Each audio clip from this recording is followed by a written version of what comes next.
Hello ẹ̀yin tèmi. Ẹ ǹlẹ́ o. Inú ń bí mi o. Inú ń bí mi gidi. Inú ń bí mi gan.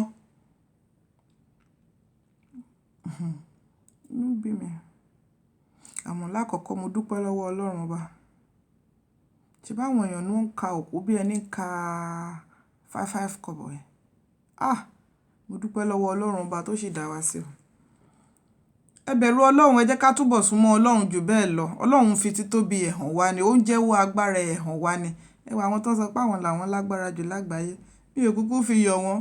Iṣẹ́ Ọlọ́run ló lágbára jù, agbára Ọlọ́run ló ju tẹ̀dá lọ, ìwà Ọlọ́run ló ju tẹ̀dá lọ, ìkìlọ̀ ẹ̀ ló ju ti gbogbo ayé lọ, iṣẹ́ ọ̀rọ̀ ẹ̀ ló ju ti gbogbo wa lọ. Kí la ní, kí la jẹ́, kí la jámọ́? Ta ni wá yẹ̀pẹ̀ lásán lásán amọ̀, erùpẹ̀ ilẹ̀. Ọlọ́run lọ́ba, òun lọ́ba àkọ́kọ́, òun lọ́ba àṣáájú, òun lọ́ba tó máa gbẹ̀yìn ohun gbogbo, òun lọ́ba tó wà lọ́wọ́lọ́wọ́, òun lọ́ba tó ń ṣiṣẹ́ lọ. A ò lè fi wé ènìyàn. Mo wá kí gbogbo yín pé ẹ kú wákàtí yìí o.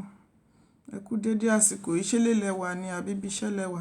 Ẹ wo kòrókòró. Ọlọ́run má jẹ́ kọ́rọ̀ burúkú ó ṣojú wa. Lóòótọ́ ni ó ń ṣẹlẹ̀. It is real. COVID-19 ó ń ṣẹlẹ̀ lóòótọ́ ni o. Ẹ má jẹ́ a fi ṣeré o. Ẹ tọ́jú ara yín. Ẹ mu àgbo. Ẹ jẹ oúnjẹ tó gbóná, ẹ jẹ oúnjẹ tó láta. Ẹ jẹ́ kí n káwọn bàbá wa, àwọn lọ́balọ́ba, àwọn ládéládé, àwọn tìṣẹ̀ dálẹ̀, àwọn tó ń gbọ́pá, àwọn tó mọ bọ́n ṣe lè ṣe, tí wọ́n dákẹ́ tí wọ́n ní kò kàn wọ́n. Kò síbi tí ò kàn o. Gbogbo ayé ló kàn. Kò kàn dá wa dùbúlẹ̀ ni. Gbogbo ọwọ́ ló ń kanra wọn. Ẹ̀bẹ̀ ń gbowó tí wọ́n ná fún yín. Ṣé bẹ́ẹ̀ máa ń ṣílẹ̀kùn ẹnu ọ̀nà yín? Ẹ ń fọwọ́ kan fóònù yín.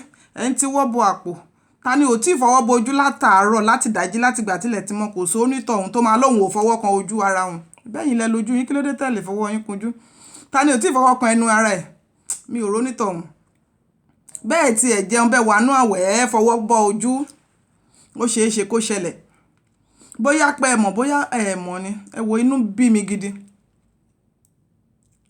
Ẹ ǹlẹ́ o ẹ̀yin olùṣọ́ àgùntàn, ẹ̀yin pásítọ̀, ẹ̀yin àlfáà wa, ẹ̀yin olùṣọ́ àgùntàn wa, adarí agbo, aṣáájú wa nínú ẹ̀sìn, níbo lẹ wà?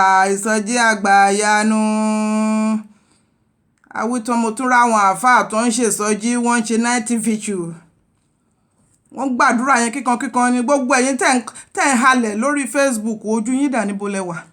Iná ọmọ kọ́lọ́run má fi jó wa. Ẹ̀rù tí abiyamọ òkè níbo lẹ ti rí? Òun nìyẹn iṣẹ́ ló délẹ̀ yìí. Gbogbo ẹ̀yin oníyanu tẹ́ ń nu apá ẹnìkan, tẹ́ni kó wọṣọ mẹ́ta níbì kan náà tó lọ bá different pastors, àkúkú gbúrò wọn mọ́. Àwọn ọ̀dà kan wá ṣe ìyanu. Ẹ̀yin bàbá ńlá wa jàre, ẹ̀yin tá ṣì bá ń lé, ẹ̀yin tó ṣì wà ń bẹ̀. Ẹ̀yin tó mọ̀ nípa tìbílẹ̀, tẹ́ mọ̀ nípa tàgbó, níbo lẹ wà, níbo lẹ kó wọn dà sí. Ìtó wà ń ta àjàkálẹ̀ àrùn ní gbogbo wa ní kájọ gbógun tì. Òun nìyẹn ń sìn dádì àti mọ́mì. Ẹ wá di kó nílé gbélé. Ẹ róúnjẹ díẹ̀ sílé, ẹ má ra kọjá bó ṣe yẹ kó má bàa tún di pé ó waste. Àmọ́ ẹ jẹ́ ká súnmọ́ Ọlọ́run sí. Ọlọ́run fẹ́ ká súnmọ́ òun. Ẹ jẹ́ ká súnmọ́ Ọlọ́run sí, ká bẹ̀rù ẹ̀.